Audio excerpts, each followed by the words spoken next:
اللہ اور اس کے رسول کے فرمان کے آ جانے کے بعد مرضی مرضی کی بولی بولنے والا یہ دنیا و آخرت میں خائب و خاسر ہوتا ہے۔ فروخ کیا پیارا انداز تھا، اللہ تعالیٰ ان کی اس ادا کا صدقہ ہم سب کو نصیب فرمائے۔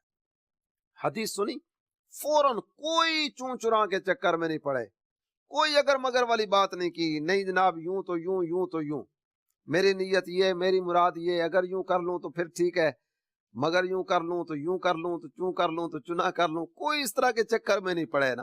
فوری طور پر جو ہی حدیث سنی نا، ان کی زبان پر ایک ہی جملہ آیا، اے امیر المؤمنین، میں اپنے رب سے وعدہ کرتا ہوں، میں آپ سے وعدہ کرتا ہوں، آئندہ کبھی ذخیرہ اندوزی نہیں کروں گا۔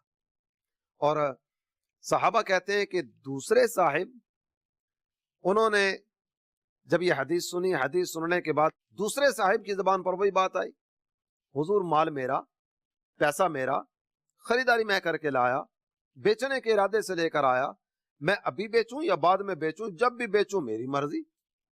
اس نے وہی مرضی مرضی والی بات کرنا شروع کی نا، میری مرضی ہے، میں جب چاہوں گا بیچوں گا۔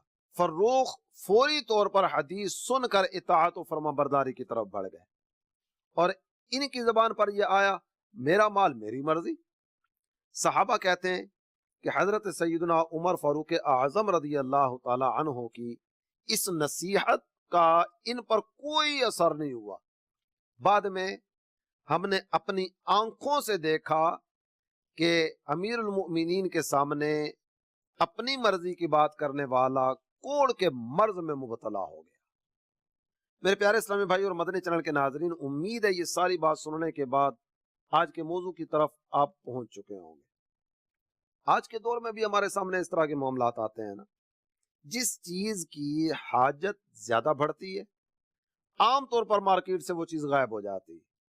جس چیز کے بارے میں پتا ہوتا ہے نا کہ اگر اس کو جناب محفوظ کر لیا گیا، اٹھا لیا گیا، سنبھال لیا گیا، آنے والے وقت میں جب اس کی حاجت زیادہ پڑے گی، لوگ مارکیٹ میں گھومے پھریں گے، چیز ملے گی نہیں، مرضی کا ریٹ نکالیں گے اور اس کے بعد چیز کو مارکیٹ میں ڈالیں گے۔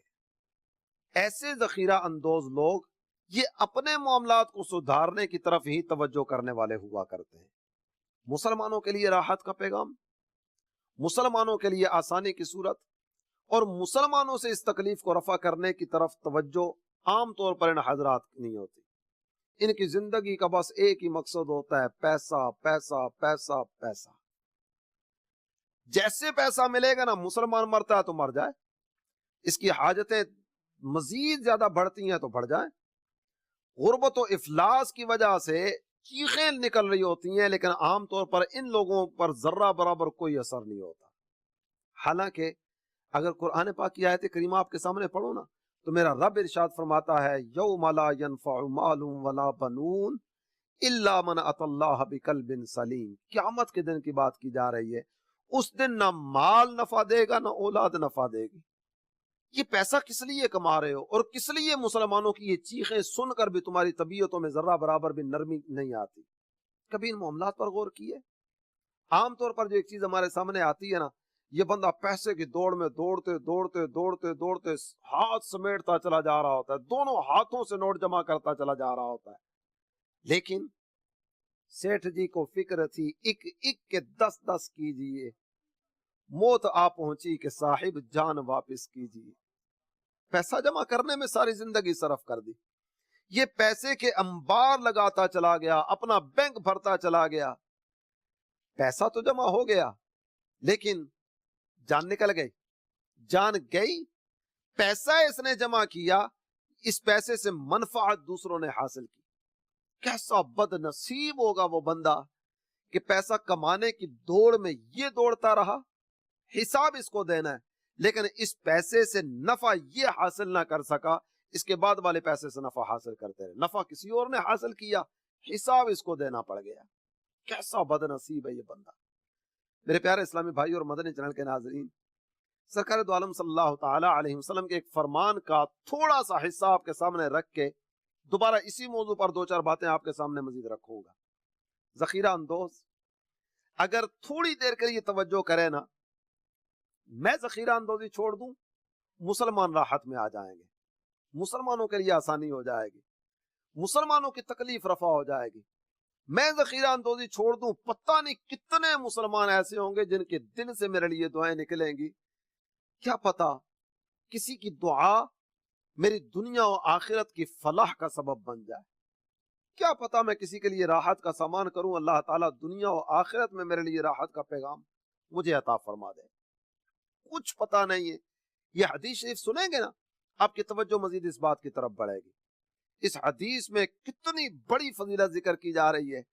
اللہ کے پیارے حبیب صلی اللہ تعالی علیہ وآلہ وسلم ارشاد فرماتے ہیں، من نفس عن مؤمن قربۃ من قرب الدنیا نفس اللہ عنہ قربۃ من قرب یوم القیامہ. جس نے دنیاوی تکلیفوں میں سے کسی بندہ مومن کی کوئی تکلیف دور کی، دنیاوی تکلیف، اور تکلیف کا ذکر نہیں کیا جا رہا کہ بڑی کی ہے چھوٹی کی، چھوٹی سی تکلیف بھی کسی کی دور کر دی نا. بعض تکلیفیں اس طرح کی ہوتی ہیں جس میں میرا کوئی پیسہ خرچ نہیں ہوگا، سامنے والے کے لیے راحت کا سبب بن جائے گا، سامنے والے کے لیے چین سکون اور قرار کا باعث بن جائے گا. میرے آقا ارشاد فرماتے ہیں، جس نے دنیاوی تکلیفوں میں سے کسی بندہ مومن کی کوئی تکلیف دور کی، اللہ تعالی اس کی قیامت کے دن کی تکلیفوں میں سے کسی تکلیف کو دور فرما دے گا. قیامت کے دن سب سے بڑی جو تکلیف ہے نا، وہ تو جہنم کی تکلیف ہے، جہنم کے عذاب کی تکلیف ہے.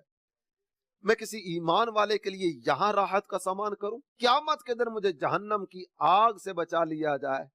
آپ بتائیے یہ سودا گھاٹے کا ہے یا اس طرف بڑھنا یہ بندے کو جنت کی طرف بڑھانے کا ذریعہ بن سکتا ہے؟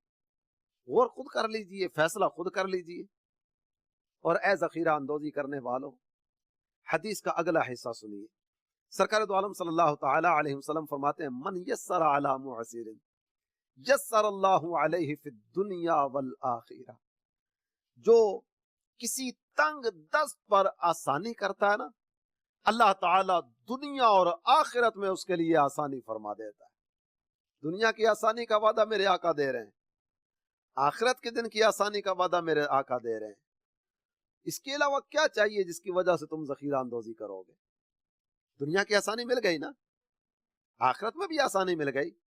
جب دنیا اور آخرت دونوں مقامات پر آسانی تمہارا مقدر بن رہی ہے تنگ دست پر آسانی کرنے کی وجہ سے، تو آئیے نا آسانیاں پیدا کریں، آئیے نا راحتوں کا پیغام آگے بڑھائیں، آئیے نا محبتوں کے دیپ چلائیں، آئیے یہ مظلوموں کی فریاد رسی کرنے کی طرف آگے بڑھیں.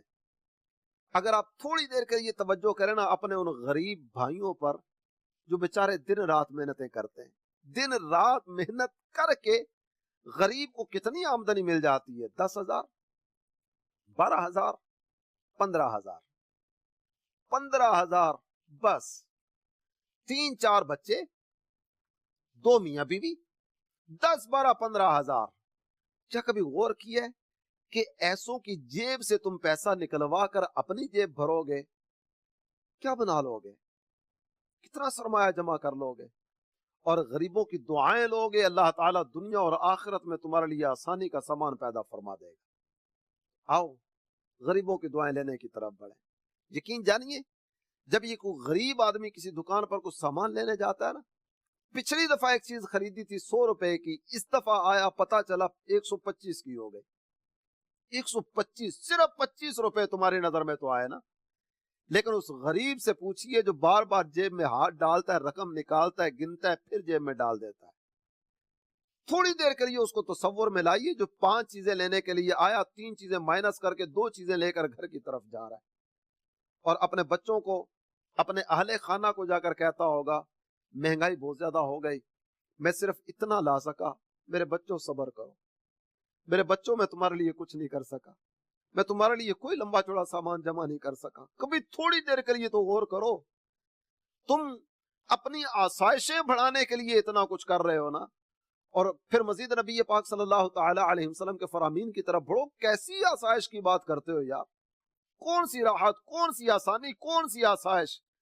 غریبوں کو تنگ کر کے، ان کا خون نچوڑ کر، ان کے لیے تنگی کا سامان کر کے، ان کے دل سے نکلنے والی آہیں یہ کبھی تمہیں چین سے نہیں جینے دیں گی. تم جس کو چین سمجھتے ہو، جس کو قرار سمجھتے ہو، جس کو آسائش سمجھتے ہو، جس کو راحت سمجھتے ہو، یہی راحتیں تمہارے لیے آزمائش کے دروازے کھولتی چلی جائیں گی۔ کیا یہ جو حدیث حضرت سیدنا عمر فاروق اعظم رضی اللہ عنہ کی زبانی آپ نے سنی، آپ کا ارشاد آپ کی سماعتوں کے نظر کیا کہ آپ نے ان دونوں کو بلا کر سرکار کا فرمان سنایا، کیا وہ فرمان ہمیں ذرہ برابر جھنجھوڑ نہیں رہا؟ کیا ذرہ برابر اس کی طرف ہماری توجہ نہیں جا رہی؟ سیدنا عمر فاروق اعظم انہیں ارشاد فرماتے ہیں، میرے آقا نے ارشاد فرمایا جو مسلمانوں سے ان کے کھانے کا سامان روک لے گا، اللہ تعالی جل جلالہ اسے کوڑ میں اور افلاس میں مبتلا فرما دے گا۔ کتنے ذخیرہ اندوز اس طرح کے ہوتے ہیں، پہلے تو ذخیرہ اندوزی کے چکر میں جمع کرتے رہے نا، ریٹ اچھا ہوگا مال مارکیٹ میں لائیں گے، بعض اوقات ایسا ہوتا ہے ریٹ بالکل اوپر چڑھا، یہ اور اوپر لے جانے کے چکر میں تھے، کہانی ساری کی ساری بدل گئی، گیم ساری کی ساری ہاتھ سے نکل گئی، کچھ بھی پلے نہیں آیا، کچھ بھی ہاتھ نہیں آیا، اور کیفیت یہ ہوئی کہ وہ جو اتنی بلندی پہ جانے والا ریٹ تھا نا، ریٹ تو بلند ہو گیا، مال ضائع ہو گیا، ریٹ تو بلند ہو گیا، مال ناکارہ ہو گیا۔ اور سرکار دو عالم صلی اللہ تعالی علیہ وسلم کا فرمان آپ کے سامنے رکھوں، اللہ کے پیارے حبیب صلی اللہ تعالی علیہ وسلم ارشاد فرماتے ہیں ذخیرہ اندوزی یہ نافرمان لوگوں کا کام ہے، اللہ کے فرما بردار بندے بن کے جیو، اپنے رب کی اطاعت و فرما برداری کی طرف قدم بڑھاؤ، اور یاد رکھو سب سے زبردست جو چیز ہے نا بندہ مومن کے لیے، سب سے بڑا انعام وہ اللہ کی رضا کا انعام ہے۔ اللہ تعالی کی رضا ذخیرہ اندوزی میں حاصل نہیں ہو سکے گی۔ ذخیرہ اندوزی میں کیا ہے؟ سرکار کے فرامین آپ کے سامنے رکھ رہا ہوں نا، نافرمان ذخیرہ اندوزی کرتا ہے، میرے آقا ارشاد فرماتے ہیں ذخیرہ اندوزی کرنے والا کوڑ میں مبتلا ہو جائے گا۔ چودھری صاحب ذخیرہ اندوزی کے چکر میں مارے گئے، یہ تاجر بھائی ذخیرہ اندوزی کے چکر میں بیچارے رگڑے گئے، ذخیرہ اندوزی کرتے کرتے کرتے کرتے ایسی مصیبتیں، ایسی بیماریاں، ایسی آفتیں گلے لگیں، ڈاکٹروں کے پاس دھکے کھاتے چلے جا رہے ہیں، جس کے پاس بھی جاتے ہیں جناب علاج نہیں ہو سکتا، بس جناب جاری رکھیے ٹھیک ہو جائے گا، بہتر ہو جائے گا، اچھے ہاسپٹل میں چلے جائیے، اس سے اچھے میں چلے جائیے، اس سے آگے چلے جائیے۔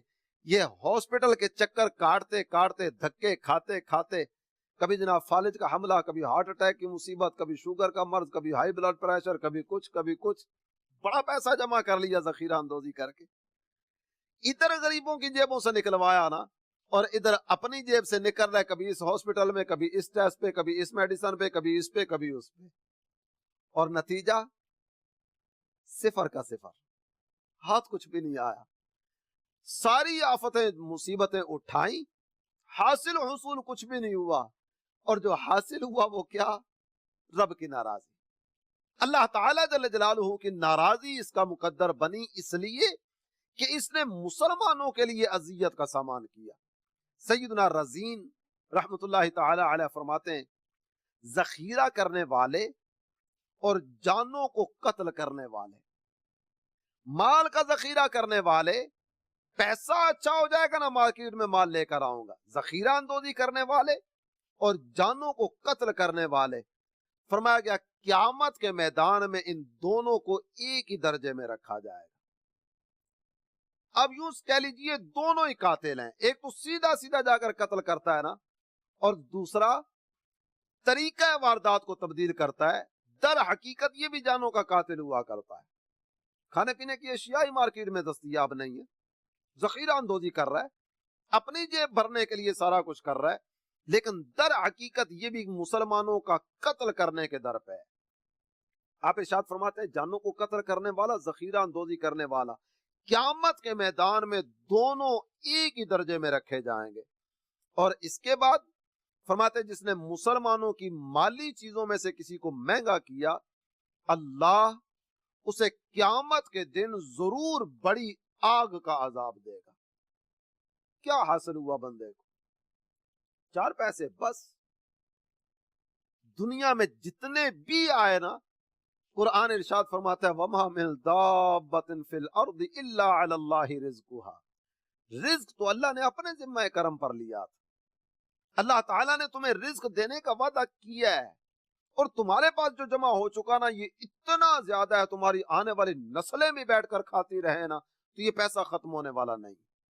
پھر بھی یہ بندہ ذخیرہ اندوزی کی طرف بڑھے، پھر بھی مسلمانوں کے لیے تنگی کا سامان کرے، پھر بھی ان کو اذیت پہنچانے کا سلسلہ کرے، تو غور کر لینا چاہیے کہ یہ آنے والا پیسہ یہی اس کے لیے کہیں وبال جان نہ بن جائے، یہ آنے والا پیسہ کہیں خود اسی کے لیے ذلت اور رسوائی کا سامان کرنے والا نہ بنے۔ میرے وہ بھائی جو اس وقت مجھے سن رہے ہیں اور کسی نہ کسی انداز میں ذخیرہ اندوزی والی لعنت میں مبتلا ہیں، آپ سب کو دعوت فکر دیتا ہوں، آپ سب کو یہی گزارش کروں گا، آؤ رب کی رضا کی طرف قدم بڑھائیں۔ اللہ کی رضا کائنات کی ساری دولتوں سے بڑھ کر ہے، دنیا و آخرت کی ساری نعمتوں سے بڑھ کر ہے میرے رب کی رضا۔ اللہ تعالیٰ جل جلالہ نے جنت اور جنت کی نعمتوں کا تذکرہ کیا نا، تو ان سب نعمتوں کا ذکر کرتے ہوئے ارشاد فرمایا گیا وَرِضْوَانٌ مِّنَ اللَّهِ اکبر، اللہ کی رضا ان سب نعمتوں سے بڑھ کر ہے۔ جب اللہ کی رضا سب نعمتوں سے بڑھ کر ہے تو رضا الہی کی طرف قدم کیوں نہ بڑھائیں، اپنے رب کو راضی کرنے کی طرف قدم کیوں نہ بڑھائیں۔ اور آخر میں امام حاکم کی بیان کردہ ایک حدیث آپ کے سامنے رکھو، کہتے ہیں جس نے مسلمانوں کی مالی چیزوں میں سے کسی چیز کو مہنگا کر دیا، ذخیرہ اندوزی کرنے والوں، اے مصنوعی مہنگائی پیدا کرنے والوں، توجہ کے ساتھ سننا، ارشاد فرمایا جس نے مسلمانوں کی مالی چیزوں میں سے کسی چیز کو مہنگا کیا، اللہ اسے ضرور جہنم میں سر کے بل نیچے گرا دے گا۔ قبر کی تنگی سے بچو، قیامت کے دن کی ذلت اور رسوائی سے بچو، اور رب کی رضا کی طرف قدم بڑھائیں۔ آپ کے سامنے یہاں کی زندگی سے نکلنے کے بعد والی زندگی کی طرف توجہ دلا کے گفتگو کو اختتام کی طرف لاتا ہوں۔ اعلی حضرت امام اہل سنت نے ہمیں سمجھایا، آپ سمجھاتے ہوئے ہمیں کہتے ہیں اندھیرا گھر اکیلی جان، ذرا قبر کو تصور میں لانا، اندھیرا گھر اکیلی جان، دم گھٹتا دل اکتاتا، خدا کو یاد کر پیارے وہ ساعت آنے والی۔ اللہ تعالی ہم سب کو عمل کی توفیق عطا فرمائے، آمین بجاہ النبی الامین صلی اللہ تعالی علیہ وآلہ وسلم۔